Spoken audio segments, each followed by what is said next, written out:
హైదరాబాద్ గచ్చిబౌలిలో దారుణం చోటు చేసుకుంది. గోపన్పల్లి తండాలో ప్రియురాలుపై యువకుడి దాడి ఘటనలో యువతి మృతి చెందింది. ఈ ఘటనపై పోలీసులు దర్యాప్తు ముమ్మరం చేశారు. పశ్చిమ బెంగాల్కు చెందిన దీపనా తమాంగ్ అనే యువతి నల్లగొండ్లలో బ్యూటీషియన్ గా పనిచేస్తుంది. స్నేహితులతో కలిసి గోపన్పల్లి తండాలో నివసిస్తుంది. కర్ణాటకలోని బీదర్కు చెందిన రాకేష్ అనే యువకుడు కొద్ది రోజులుగా దీపన వెంటపడుతూ పెళ్లి చేసుకోవాలని వేధింపులకు గురిచేశాడు.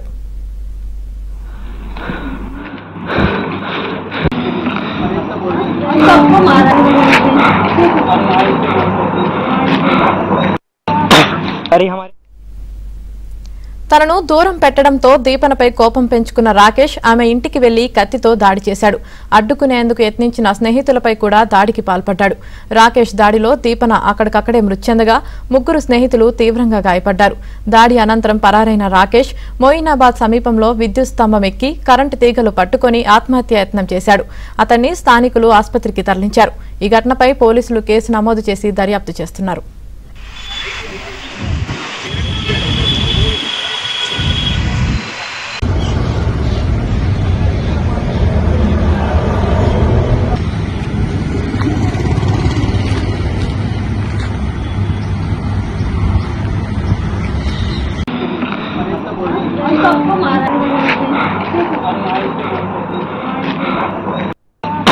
अरे हमारे रूम की तरफ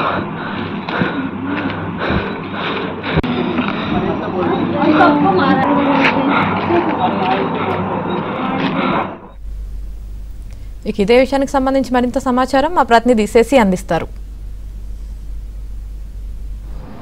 గచ్చిబౌలి పోలీస్ స్టేషన్ పరిధిలోని గోపన్పల్లి తాండాలో దారుణం చోటు చేసుకుంది. తనను ప్రేమించడం లేదనే అక్కసుతో ప్రేమాన్మాది ఓ యువతి మీద అత్యంత కిరాతకంగా దాడి చేశాడు. ఈ దాడిలో యువతి అక్కడికక్కడే ప్రాణాలు కోల్పోయింది. వెస్ట్ బెంగాల్కు సంబంధించినటువంటి దీపన అనే యువతి ఇక్కడే హైదరాబాద్లో ఉంటూ బ్యూటీషియన్గా పనిచేస్తూ ఉంది. ఆమెను కర్ణాటకకు సంబంధించినటువంటి యువకుడు రాకేష్ ప్రేమ పేరుతో వేధిస్తూ ఉన్నాడు.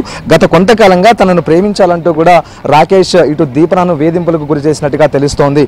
ఇదే నేపథ్యంలో గోపన్పల్లి తాండాలో దీపన నివసిస్తున్నటువంటి ఇంటికి నిన్న రాకేష్ చేరుకున్నాడు. రాత్రి చేరుకున్న తర్వాత తనను ప్రేమించాలంటూ కూడా పట్టుబడ్డాడు. మరోవైపు ఆమెతో తీవ్ర స్థాయిలో వాగ్వాదానికి దిగాడు.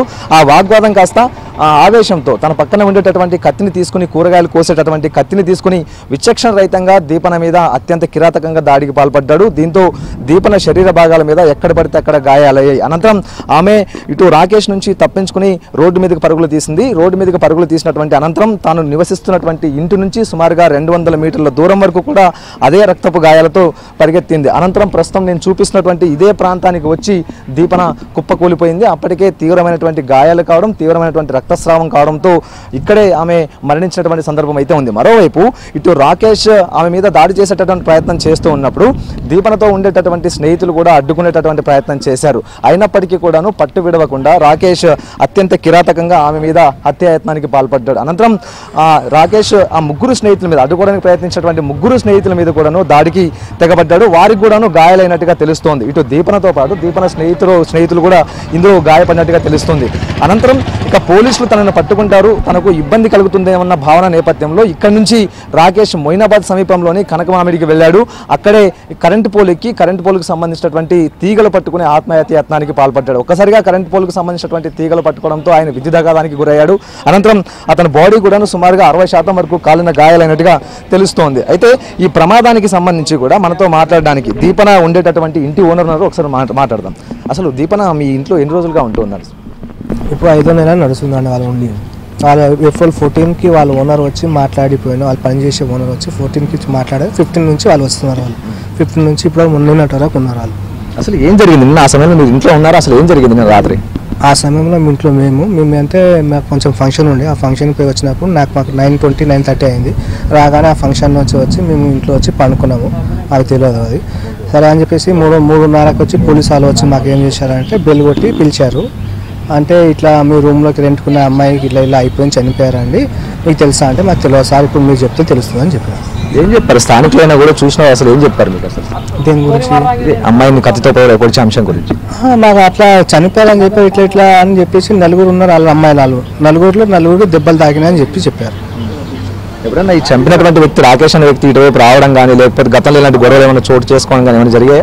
అట్లాంటిది మా దగ్గర ఏం జరగలేదు. మేము కూడా ఎప్పుడు ఆయన చూడలేదు. వీళ్ళు ఎప్పుడు అమ్మాయి నలుగురే ఉంటుండే. వీళ్ళ నలుగురు అమ్మాయి ఈమె ఏమో అప్పటి నుంచి ఇప్పటి వరకు ఉన్నది. ఆమె మధ్యలో వీళ్ళు సొలాలను పని చేస్తారు కదా, వాళ్ళు ఒక్కొక్కరు చేంజ్ అవుతుంటారు. అప్పుడు మాకు చెప్పేస్తుండే ఈమె రావట్లేదు, ఇది ఈమె వస్తుందని చెప్పేస్తున్నాను.